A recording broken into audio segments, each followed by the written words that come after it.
Picture the classic sanctuary of knowledge: floor-to-ceiling bookshelves, the scent of old paper, and a spectacled owl perched quietly in the corner, keeping watch over the stacks. In modern stories, magical books whisper from the shelves. We imagine the owl as the perfect, peaceful custodian for this gentle magic. But the cozy librarian is a historical fabrication. The owl occupied the role of an apex predator for millions of years before it ever reached a scholar's desk. To understand the true nature of this bird, we have to look past the fairy tales. We need to open 3 distinct volumes of human and natural history and unlearn the myth. The first volume brings us to the early Eocene epoch in North America, 50 million years ago. Here we find Primoptynx poliotaurus. This prehistoric owl was a massive, specialized biological predator, entirely unlike the docile nightbirds we picture today. This diagram highlights an anomaly. Modern owls kill prey primarily with their beaks, but Primoptynx possessed an accipitrid-like foot.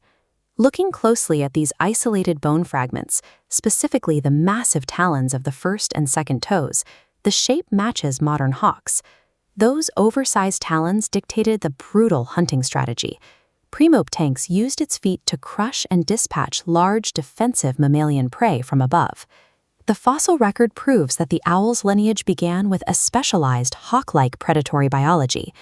While this giant species vanished long before the first humans, its lethal efficiency remained coded into the bird's identity.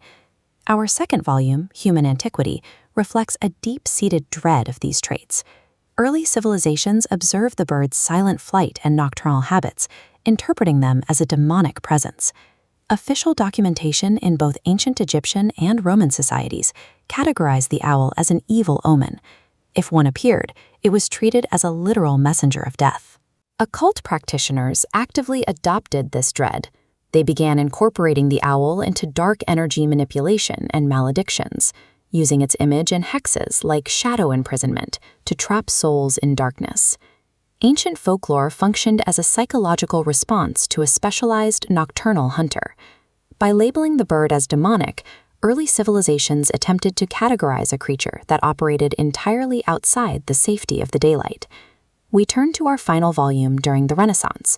How does a demonic predator transform into our ultimate symbol of scholarly wisdom? The answer begins with Heinrich Khunrath, a 16th century alchemist. He sought to redefine the creature by making it the central philosophical emblem in his mystical texts. This historical illustration shows Khunrath's specific design: a nocturnal owl deliberately wearing human spectacles, positioned precisely between 2 burning candles. In alchemical philosophy, those spectacles and torches are literal tools. They represent the active fight against intolerance, superstition, and ignorance. In Khunrath's view, the owl embodies the investigative courage to look directly into the darkness and find the truth anyway. Our modern wise owl is a prehistoric hunter.